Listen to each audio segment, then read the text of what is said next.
Уважаемые дамы и господа, уважаемые зрители, всем привет! Это проект Белсенді ел, созданный для развития массового спорта в Казахстане, для развития физической активности. И сегодня у нас очередное интервью. У нас в гостях чемпион среди любителей по возрасту 30-34 по треку, дистанции 3 километра, участник Ironman марафона 73, Астана, Турция, Дубай, Малкенов Жаслан Серикович. Жаслан Мырза, добро пожаловать. Мы рады вас приветствовать. Спасибо, что поддержали наш проект сегодня вместе с нами. Начнем наше интервью. Жаслан Мырза, расскажите, пожалуйста, вкратце немножечко о себе. Хотел поблагодарить, что пригласили. Это так, интересно и неожиданно. Вкратце, что я могу рассказать, это, я думаю, как и большинство триатлетов, я начинал с бега. Несколько лет я участвовал во всяких марафонах. И настал момент, когда это, уже бег не очень веселое, я так считаю, действие. И я перешел в триатлон. Триатлон очень затягивает, завлекает, потому что это такое разнообразие всех трех видов спорта, там бег, плавание и вело. На сегодняшний день в триатлоне я почти 1,5 года всего лишь. Это не так много для любителей, я думаю.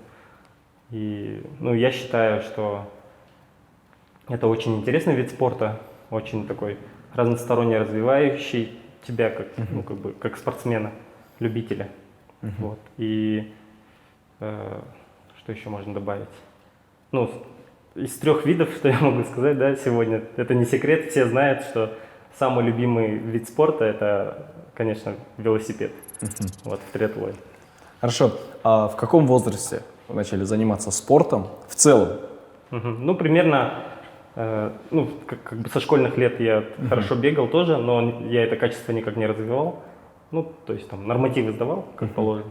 А прям начал ходить на тренировки и развиваться как бегун, я думаю, примерно года 4 назад, в 30 лет, короче. И что подтолкнуло? Подтолкнуло, наверное, как и все, я хотел быть там физически развитым, и здоровье, чтобы я был в тонусе всегда, потому что это очень помогает, например.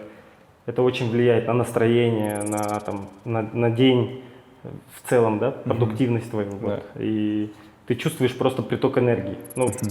Я думаю, это не секрет, от физической нагрузки возникает, я не знаю, чувство какой-то эйфории. Я не знаю, сравнила с другими какими-то действиями, И непосредственно ранние тренировки, в 5 утра мы занимались, в 6 утра, в 7 утра. Ты получаешь какой-то заряд энергии, на целый день. Конечно, ты и рано ложишься спать, это минус, но плюс того, что ты день начал с физической нагрузки, и твоя продуктивность просто, я думаю, очень сильно возрастает, в раза 2, может быть, примерно. Смотрите, Жаслан Мырза, вы любитель этого спорта. С чего вы именно начали? Был ли у вас тренер изначально или наставник, чтобы дал направление? Таким образом нужно разминаться. Где вы этому всему научились? Как учились? С самого начала, когда я начинал только беговые тренировки, тогда было так популярно. Сейчас я не знаю, бег популярен так или нет. И у нас на работе организовали беговые тренировки. Азы, техники и разминки, что очень важно, разминка и растяжка, в конце тренировки. Азы положили в меня, заложили там. В последующем я занимался бегом без тренера. Сейчас много онлайн, всяких планов, тренировок и так далее. Подготавливался к своему марафону, тоже по онлайн плану. Но когда я пришел в триатлон, мой первый тренер по триатлону это Сабр Косак, он профессиональный триатлет. И в триатлоне мы начали с ним. Позже я начал заниматься, есть клуб Намат такой, знаете, И с ними я занимался, сейчас я один тоже занимаюсь. Хорошо. Жаслан Мырза, кто вы по профессии? По профессии я айтишник. Айтишник. Сейчас работаете айтишником? Сейчас я работаю айтишником тоже, в в наших реалиях, сейчас я работаю удаленно, Ну да. ну то есть я целый день я сижу за компьютером. Ну вот как я проснулся в 9 утра, потом пообедал и до вечера я сижу за компьютером. Ну то есть я сижу всегда на одном месте, передо мной всегда компьютер, который там как-то там Да. на меня влияет. Вот. И время тренировок сейчас я перенес на вечернее время, потому что очень жарко, днем вообще нереально заниматься. И поэтому там с 6:30 где-то я начинаю, ну или в 7. И каждый день у меня тренировки. Хорошо. Сейчас, как мы на удаленке, это 4-5 месяцев. А до этого как совмещали работу и спорт? Вот до этого совмещение работы и спорта это как вечные бега. То есть ты вечно куда-то торопишься, у тебя там полная машина спортинвентаря, это все 3 вида спорта, да, то есть все с тобой всегда катается в машине. То есть я всем даю совет очень простой. Я просто кладу в машину недельный запас всей формы, что мне нужно. Ну, то есть для бега кроссовки беговые всегда у меня лежат. Там для вело, шлем, велотуфли всегда. Для плавания там колобашки всякие, лопатки, шапочка, очки, они всегда в машине. Вот. Единственное, что меняется, это шорты, футболка, все такое вот. Велоформа. Расписание ваших тренировок. Вот. До того, как я ходил прям в офис на работу, я занимался утром и вечером. То есть утром я вставал там в 6, в 7 начинались тренировки, и к 9 я ехал на работу. И после работы я ехал опять на тренировки. И, ну, то есть, поэтому, ну, кто занимается, это вечные бега. Я говорю, ты вечно куда-то не успеваешь. Все время эти тренировка, работа, и все. А усталость на работе – причина отказаться от тренировок? Усталость, она будет независимо, занимался ты или не занимался. Ну, то есть, когда я раньше не занимался, усталость все равно присутствует. То есть, какие-то внешние факторы, типа всякие там заботы, да, там, не знаю, какие-то там семейные дела или домашние дела, они также влияют на тебя. Но когда ты добавляешь тренировки, просто в тебе энергии больше становится. Вот. Но я думаю, что ну, если появляется усталость от тренировок, то как бы не стоит, конечно, забрасывать это. Просто надо восстанавливаться. Есть дни восстановления, когда целый день, ну, например, ну, сейчас в неделю раз в день, ну, как бы без тренировок проходит, ты все восстанавливаешься и потом начинаешь опять 6 раз, ну, то есть 6 дней в неделю тренироваться. Хорошо, спасибо. Вот, допустим, вы потренировались с утра, поехали на работу с 9, это буквально до 6 вы сидите на работе, выходите, и как взбодриться на вечернюю тренировку? Это все-таки на протяжении целого дня вы сидите за компьютером, и как взбодриться уже на вечернюю тренировку? Ну, как бы, ну, есть разминка перед тренировкой, но энергия на тренировку всегда найдется. Всегда найдется. Да. Ну, как бы, много там можно рассказать про это, но это как бы не... Всегда есть энергия заниматься спортом, всегда, абсолютно. Как настраиваетесь на тренировки и что посоветуете вот любителям, которые тоже хотят заниматься, как себя настроить к этому, к тренировкам? Многие, потому что я сам знаю, многие вот после работы уже не хотят, просто лень, усталость и забрасывают свои тренировки.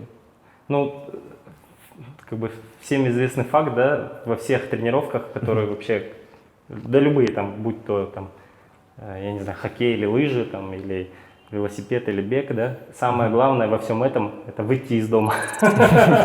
Потому что ты всегда вот даже вечером работу закончишь, думаешь, да, блин, еще 5 минут там отдохну или чай попью там или так далее.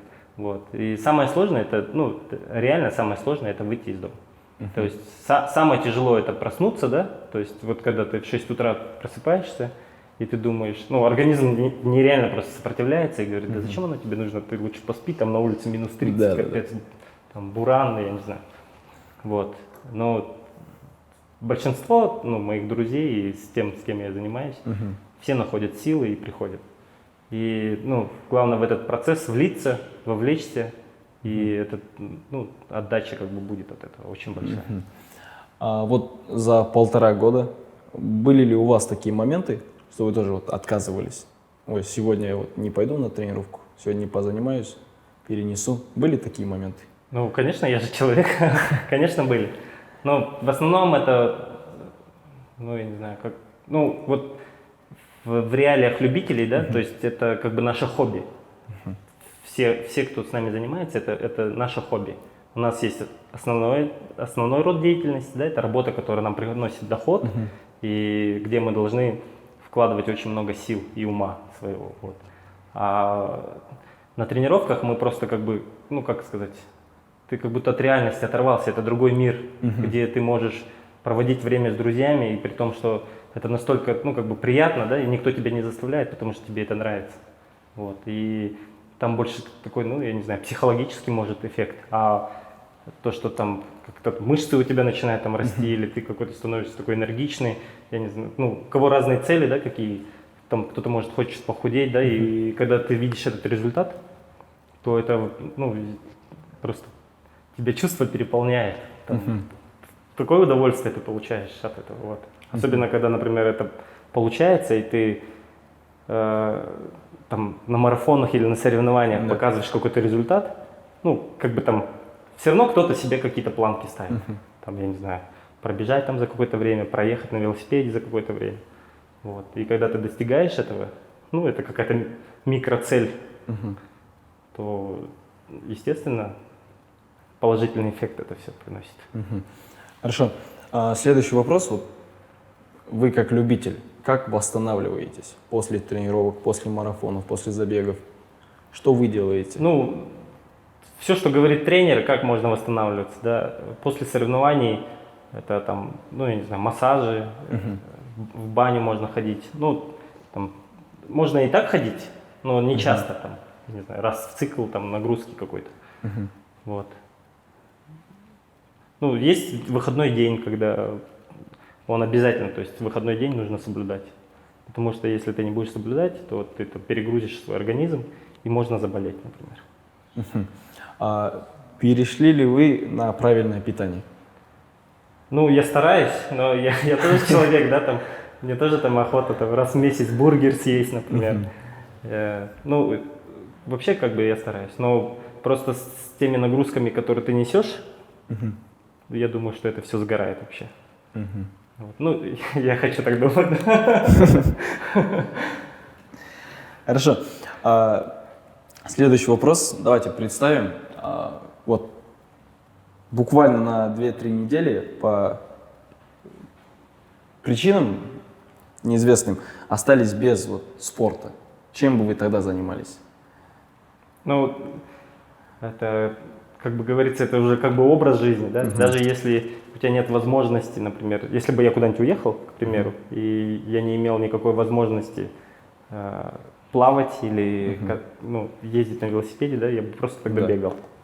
Ну, потому что бег, это, мне кажется, самое доступное. Можно хоть где бегать. Там вдоль дороги, по степи можно бежать. Ну, то есть, все равно доступность. Какие, ну, там, все равно у всех есть кроссовки сейчас. Это, я думаю, сейчас обувь там номер 1, да, в которой все ходят. Вот. Мне кажется, бежать можно хоть в чем. Как вот Марат даже сам говорит, хочешь и босиком побежишь. Да. Ironman. Вы участник Ironman. Расскажите, что тяжелее всего вот в этом марафоне именно? Ну, я участник половинки Ironman, да, еще я не совсем Ironman, наполовину только. Половинка — это дистанция сколько? Половинка — это дистанция плавания километр 900, велосипед 90 километров и бег полумарафон 21 и 1 километр. Вот.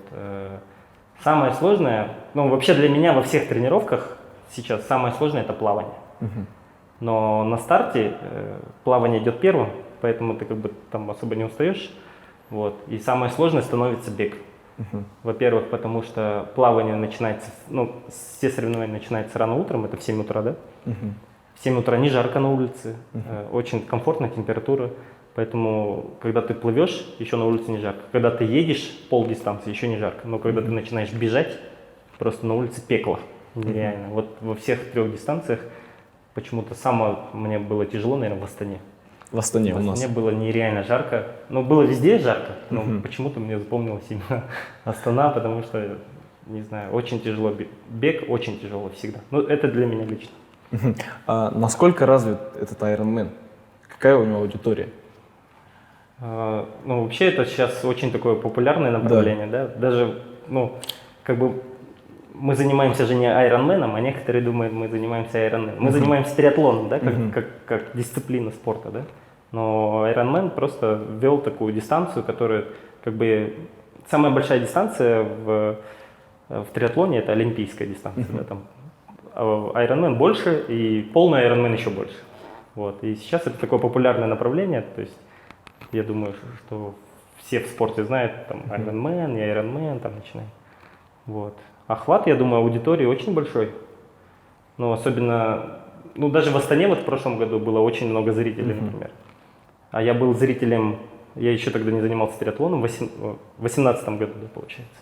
Тогда было меньше людей. Но вот в 2019 уже и как бы качество проведения, да, соревнований было на уровне, и зрителей было больше. Вот. А вот в иностранных стартах, например, в Турции или в Дубае, так там вообще очень такое популярное. Хорошо.